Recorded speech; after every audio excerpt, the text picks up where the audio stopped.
let's take a look at our top selections. Race number 7 on Saturday at Del Mar is the Grade 2 Seabiscuit Handicap, a mile and 1/16 on grass. And this is a good, deep field, and there might be an important horse in this race. Let's take a look at the field. A field of 13 entered, and boy, this is a wide-open race when you start handicapping and start looking at the speed figures, the class of most of these horses. It's a very evenly matched bunch with several graded stakes winners in the field, including my top selection that we'll talk about in just a minute. One bad boy down on the bottom, he's going to have something to say about the pace. So will number 7, Blitzkrieg. Those are the 2 front runners in the field. As we take a look at the rest of the field, posts 11 through 12, Tartini, Flavius, and Bowie's Hero. Bowie's Hero, a back class horse. I think his best days are behind him, but he's a back class millionaire. And who knows? From post 13, well, good luck to him, but it wouldn't shock me if he were to win this race. One horse that would shock me if he did not run well is a horse that's making his first start for trainer Peter Miller, and his name is Another Twist of Fate. Now, we've talked about this before. When Miller goes out and acquires horses, either via claim or acquires them via a private transaction, those are the types of horses that Miller can move up. He sees something in the horse that he likes, goes out and gets the horse, and then the horse typically improves. Now, in the case of Another Twist of Fate, this is not a horse that Miller had his eye on and went out and acquired. This was a straight transfer owned by Peter Redekop, who goes through trainers often. It's a revolving door of trainers for owner Peter Redekop. And Redekop transferred a slew of horses to Miller's barn.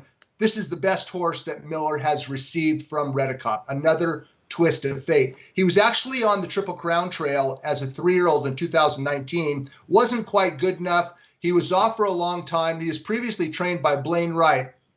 And Blaine Wright brought him in off a lengthy layoff in September at Emerald Downs in Washington, and he went off as the favorite in the Grade 3 Long Acres Mile. Now, maybe there wasn't much behind Another Twist of Fate this day, but take a look at the impressive comeback victory by Another Twist of Fate. He crushed the field. He won by more than 4 lengths, and this was his first start since May of 2019. He'd been off for more than a year, coming back in a 1-mile dirt race at Emerald Downs, and he won going away. He won for fun as the favorite. Everybody expected him to win, and he delivered. Now, after this race, Another Twist of Fate was transferred into the Miller barn down at San Luis Rey Downs. We don't get workout video from San Luis Rey Downs, but we do get workout videos via xbtv.com for many of the workouts at Santa Anita and or Del Mar and tracks back east as well. And when you get a chance, go to xbtv.com and take a look at the grass workout by Another Twist of Fate on November 22nd at Del Mar. And I bring it up because this is the first time that Another Twist of Fate will be running on grass. He's the son of Scat Daddy. Theoretically, he should love the grass. Take a look at his workout and you decide. I dare say you're going to be impressed. This is a horse that has a massive stride. He loved the grass course.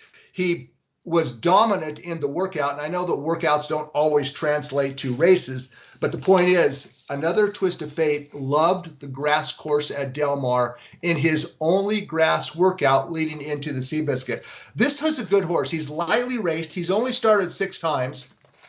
He's actually started 8 times, and he's won 4 of them, and I suspect that this horse could become an improved, better horse for Miller. He had a terrific career up to this point for trainer Blaine Wright. I think that as an older horse under Peter Miller's care, Another Twist of Fate has the earmarks of possibly becoming a top horse. And we're going to find out if he can grass. I think he can. And we already know that he can dirt. So the options are wide open for Another Twist of Fate, who I expect to run very well. Now, another contender in this race is shipping in for trainer Chad Brown, and that's number 12, Flavius. And Flavius, He won the Tourist Mile, a $700,000 stakes race at Kentucky Downs 2 starts back. And it was a good, solid win as we take a look at the stretch run of the Tourist Mile. He's owned by Juddmonte Farms, owned and bred by Juddmonte. So the Juddmonte Silks, very easy to spot most of the time. And Flavius makes the lead by a length, and he wins by 3/4. Now, what does this race mean? That's a good question, and I wish I could provide a concrete answer.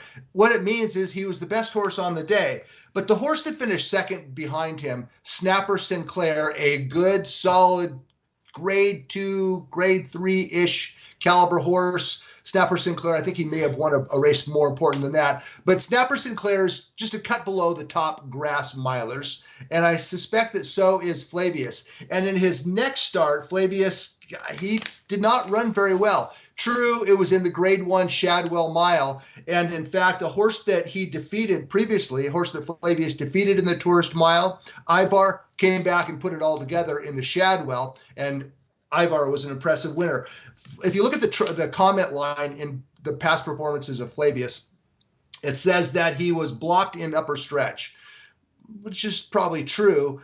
Believe me, it was insignificant. It did not cost him a placing, in my opinion, and it was kind of a very modest effort. Now, that was a grade 1 race against the top grass milers in Kentucky, so he's taken a class drop on Saturday, Flavius is, and maybe he'll wake up on the drop. And I picked him second. I respect him. I'm just not sure if he is quite as good as his reputation.